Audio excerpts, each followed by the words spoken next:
All right, we are back with another pick'em video. It is Tuesday, March 4th in the NBA. We have a nice size slate, and I've got 3 plays that I'm really liking that we're going to break down, talk about the matchups and things like that, and why I'm really liking them. So we are going to get right into things. We're going to go over the recap. We're going to talk about the injury news. There's so much injury news. I feel like a broken record talking about injury news. Yesterday, not only was there a ton of injury news before the games, but then a ton of different players ended up leaving the game with injuries. Kyrie Irving being the main guy there, torn ACL for him. As a Celtics fan, I kind of have a love-hate relationship with Kyrie, but at this point in his career, I can definitely respect that he's really fun to watch on the court. And obviously for Mavericks fans, I just feel bad at this point. I hope Kyrie can come back, healthy and ready to go in about a year or so, whatever it is. He is 32 years old, so not too crazy in terms of age. It was awesome to see him, step up, kind of tears going down his face, hit those 2 free throws, knowing that he was seriously hurt. So, prayers up for Kyrie. That sucks. I never like seeing players get injured. But that's just the NBA right now. It's a ton of injuries, and people talk about load management and things like that. Kyrie was getting the most minutes per game over the last 10 games or so, with all their other injuries that they were dealing with Luka being out of town. So that's definitely weighing on him a little bit. Does that go hand in hand with his injury? I don't know, but it just sucks to see. So on a higher note, though, I'm really liking the plays we're going to talk about today. They're all name brand guys, which is kind of fun to go to, and they're all over. So should be a good one for us. Let's get into the recap, then we'll talk about the injury news, and then we'll get into the plays. If you're new around here, though, definitely go ahead and hit that subscribe button while you're down there. Leave the video a like, comment something down below. Whenever you guys do that, it does tell YouTube to push this video out a little bit more, especially when I drop these a little bit later. I wait for the injury news. I don't want to force any of this, so we have a little bit more information at this point in the day than we did earlier on in the day, but again, not everything. So let's get into it, and it should be maybe a quicker video, as I'm not going to talk about any leans just because there's so much uncertainty going on. All right, so real quick recap of yesterday's picks. It was not the best day in the world in terms of the official picks. We did talk about some leans. We did talk about a bunch of other players that I wanted to get to, and a lot of those guys did hit. But in terms of the picks, Anthony Simons over 22.5 points and rebounds. He crushed that line, easy money. Bilal Coulibaly, maybe horrible read. He's just a tough guy to go to because sometimes he shoots 20 shots. Sometimes he literally yesterday shot 6 shots in 33 minutes, even though he had a great matchup. And no Jordan Poole, obviously Kuzma not on this team anymore. It was just a weird one. So Bilal just randomly sometimes doesn't shoot. It's kind of annoying there, but horrible miss there. LaMelo under 24.5 points. I thought that was going to be a nice cash for us. He ended up hitting 2 free throws, which actually ended up selling a slip for us, where we took his under free throws late in that game, even though they were getting blown out. So I don't know why they're running a guy that's being injured when they have no hopes of getting into any sort of playoff positioning or anything like that. And they were getting crushed anyway. But LaMelo, 25 points on the night. Kelly Oubre ended up not playing.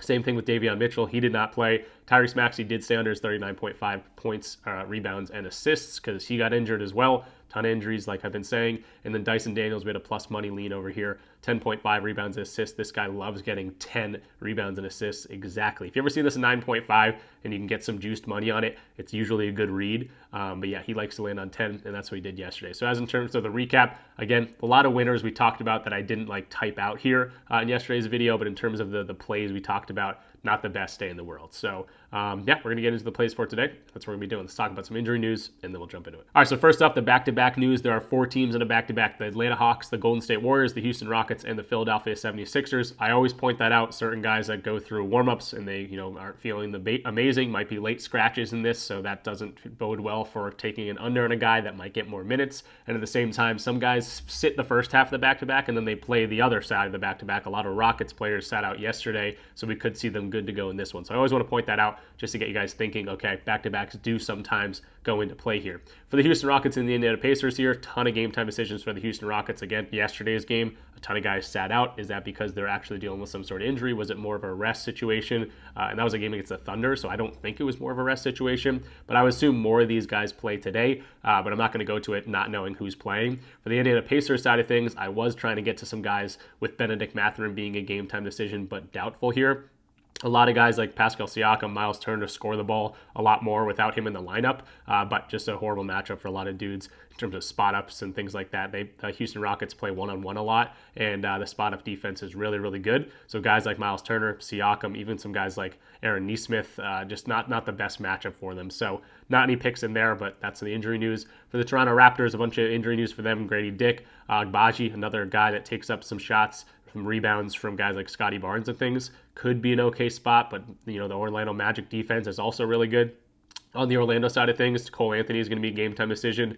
He's been kind of in and out of the lineup here, dealing with that like hyperextension of the knee, but he should be good to go. I would think Milwaukee.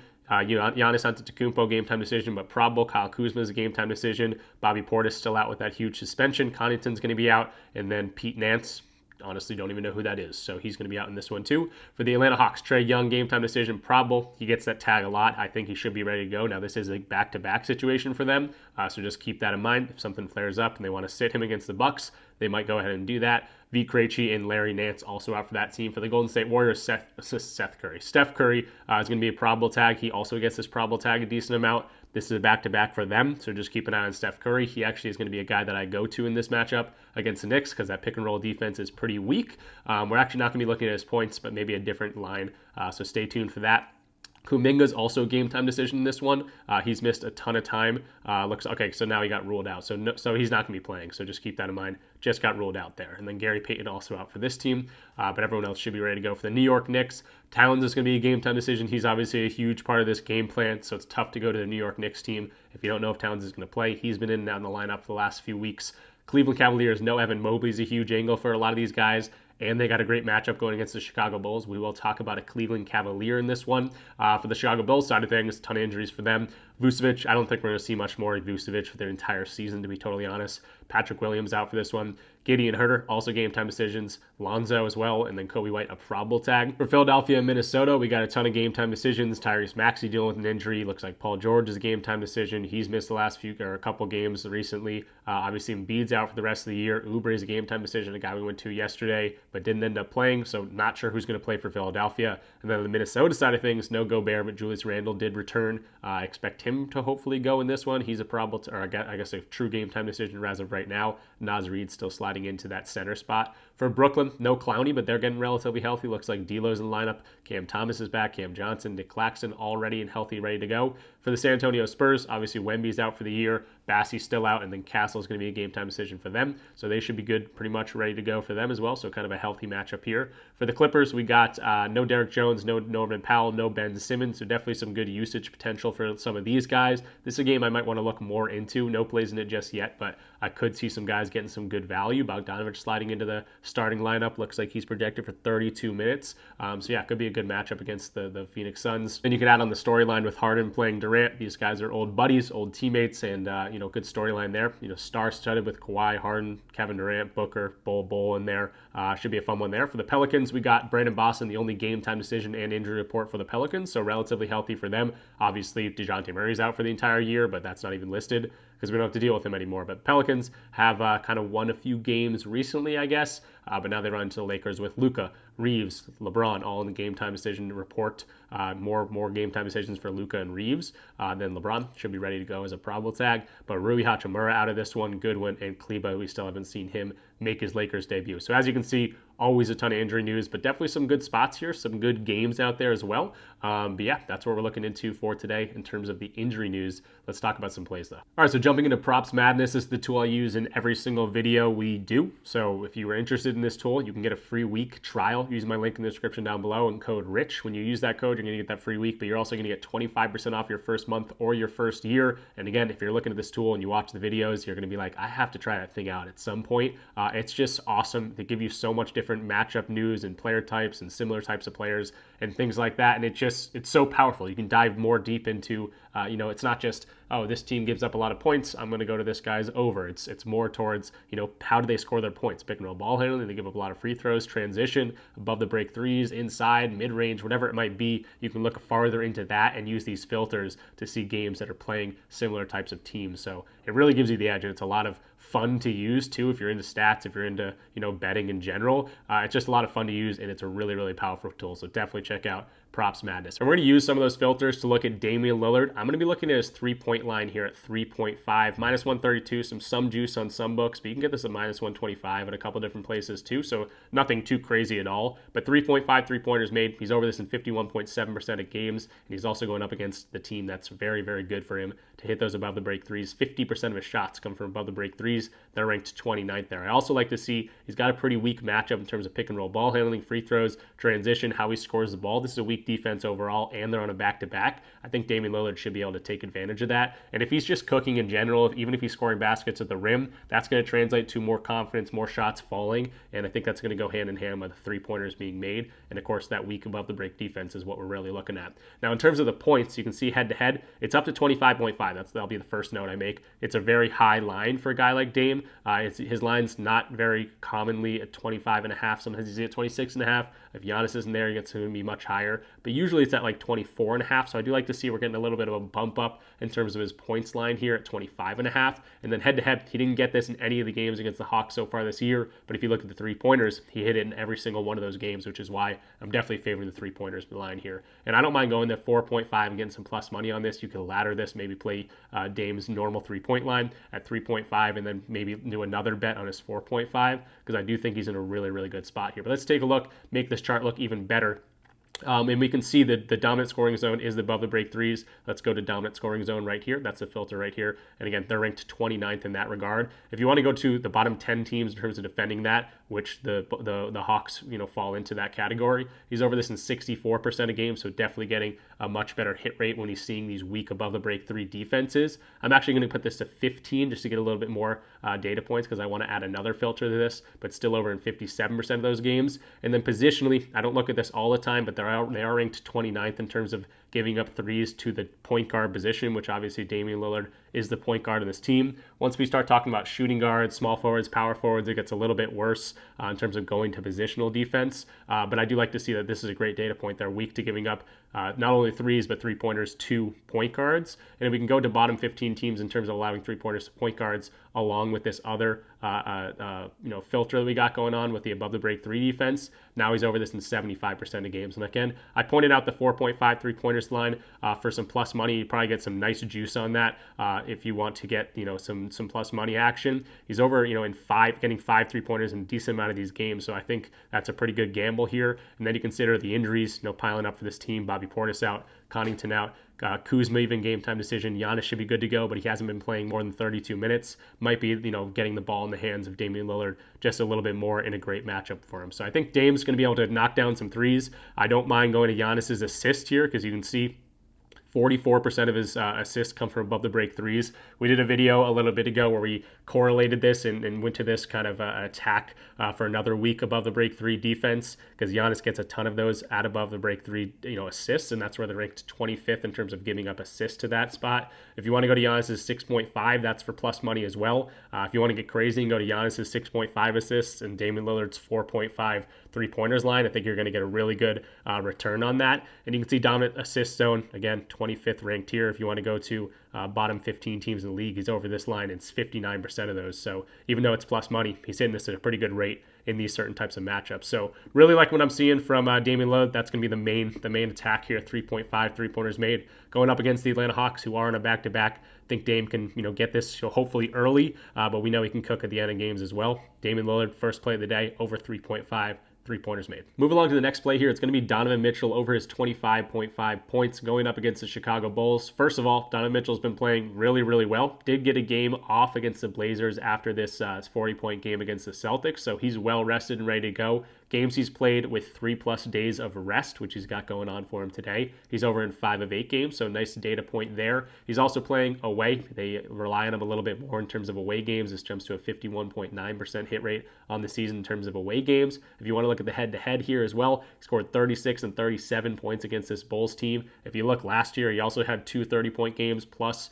against this team.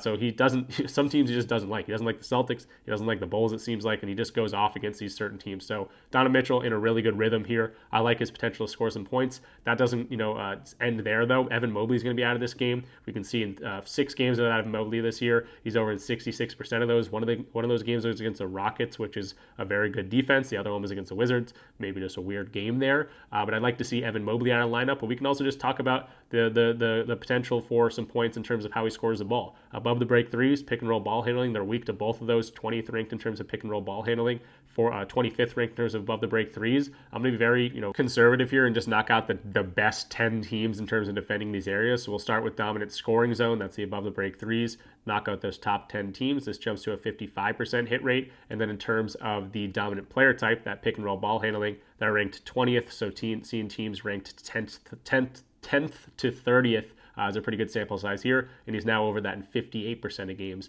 And then you talk about this as an away game. They rely on him a little bit more. Great matchup from the score of the ball. This jumps to a 60% hit rate. And then the last data point here, without Evan Mobley in the lineup, how about over in 2 of 2 games? And if you want to just take away that away data point, he's still over this in 4 or 5 games without Evan Mobley in these good matchups for him to score the ball. And a lot of these games he's scoring 30 plus. So I think 30 plus points, another plus money play. We're talking about some alternate lines here in today's video. But if you want to get fancy with that, he's been able to score really, really well against a lot of these teams without Evan Mobley in the lineup when he's got a really good matchup here. So Donovan Mitchell, I think he's in a really good spot here. No Evan Mobley, got some rest in his hands. Good matchup from to score the ball. The only negative here, maybe some blowout potential with a -12 spread. That scares me a little bit, but there's always going to be some good with the bad, and I think there's a lot more good in this one than there is bad. So Donovan Mitchell, keep cooking, 25.5 points. I'm liking that one. Now, before we jump into our last pick of the video that we're going to deep dive into, if you got to this point in the video, go ahead and leave it a like, subscribe if you are new, of course, and comment something down below if you got an extra minute or two.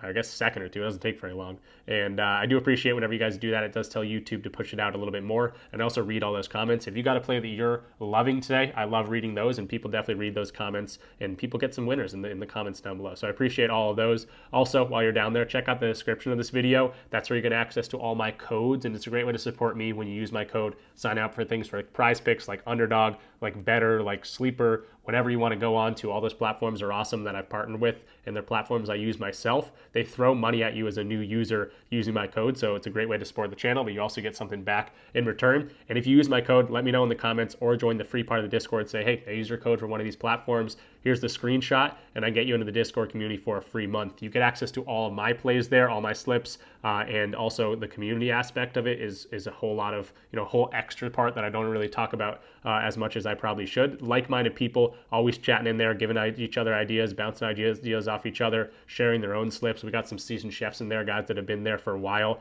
that have been killing it, so you get their slips as well. And you definitely celebrate your wins together. It's a lot more fun to do it with other people, and you bash players when they're not playing well. There's not a lot of negativity. We know how this works with sports betting. You can have the best read in the world, and someone turns an ankle 5 minutes into the game, and all that research goes out the window. The best part about it is you're just trying to put yourself in a position to win, attacking good matchups and things like that, and value. The expected value is obviously a huge thing in there too, especially with the DFS platform. So that's how you get access to my community. That's a little bit of a tangent here, but I appreciate anyone that uses my code. It's a great way to support me. Let's get into this last play. And the last play is going to be Steph Curry here. So we're just going to a bunch of elite guards in today's video. And it's not going to be a scoring, but I do want to start with the scoring just because that's how I ended up getting to the actual play, which is going to be his assists. So why did I get here? 25.5 points, pick and roll ball handling defense against the Knicks. They're ranked literally dead last, 30th in the entire league. Now, the problem here is only 19% of his points come there. It is this dominant scoring type, but he gets a lot of points other ways as well. And when you change this filter and you can see, get rid of those best 20 teams even because they're ranked 30th here. Look at the bottom 10 teams in terms of defending the pick and roll ball handler. This is only a 31% hit rate. Now, he's hit this in every game with Jimmy Butler in the lineup. I like to see that. Even if you drop this to 15th, it's still only a 44% hit rate. Yes, every game with Jimmy Butler, he's still going over this. So I don't mind his scoring potential. He's playing in Madison Square Garden. He went over in both these games against the Knicks last year. So I don't mind Steph Curry coming in here and scoring a whole bunch of points. But really, I like the assist potential here because if you look at that same chart, you look at opponent defense rank, 15th to 30th in terms of defending the pick and roll ball handler. So really just taking out the bottom half of the league or top half of the league in terms of defending that. We're getting a decent hit rate here, 55%. That's much better than the points hit rate, which is 44%. That made me want to dive a little bit deeper into this assist potential for him. And I love to see similar types of players to Steph Curry. So the Tyler Heroes, the Jamal Murrays, the Anthony Edwards, and the McCollums of the world. A lot of them are going over their assist line. 7 of 9 players similar to Steph Curry in the way they get assists are going over this line. So I love to see that. How does he get his assists? Well, 46% of them, almost half of them, come right at the rim. And Jimmy Butler hasn't been playing amazingly, but if he can score 15 points, I like this potential even more. But we can actually filter this and say, hey, dominant assist zone with that defensive rank, pick and roll ball handling defense that are weak against that. Maybe some guys slice into the rim after that pick and roll ball handling, staying up on Steph Curry, leaving a guy wide open on the pick and roll, going to the basket. Dominant assist zone, we can chalk this up to, again, they're ranked 21st in that regard. Bottom 10 teams in the league. This turns into a 63% hit rate. If you want to knock out the pick and roll ball handling defense, 72% hit rate going over this when you can get a lot of assists at the rim. If you want to chalk this up even a little bit higher, the hit rate just keeps going up and up. 84%. Again, they're ranked 20th, so I don't want to chalk this up too much, but just taking out those bottom 10 teams, or I keep saying that, top 10 teams in terms of allowing assists at the rim. I like this matchup for him, 72% hit rate, and it just keeps going up and up as these interior defenses get weaker, and the assist zone is really looking good here. So Steph Curry, 5.5 assists. That's where I end up landing. I do think he's got pretty good potential here to score the ball as well. I also think Jimmy Butler is a guy that weirdly plays when he wants to play. We know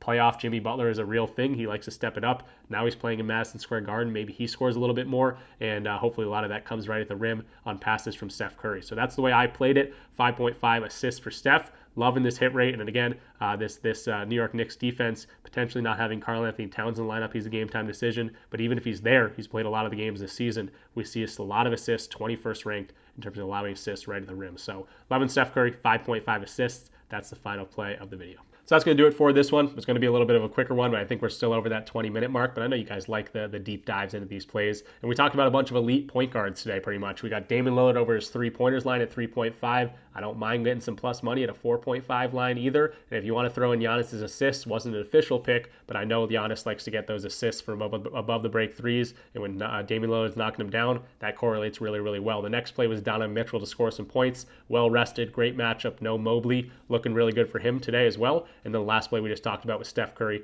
over those 5.5 assists. Jimmy Butler hopefully rolling to the rim a whole bunch, getting some guys in good positions against this New York Knicks team in Madison Square Garden, liking all these elite point guards. So thanks for watching. I do appreciate all you guys. If you want to leave the video a like, again, I appreciate that. Comment something down below. Subscribe if you are new, all those good things. Check out the description if you want access to all my plays in my Discord community. Plenty of different ways to get in for free. So again, you don't have to just sign up right away.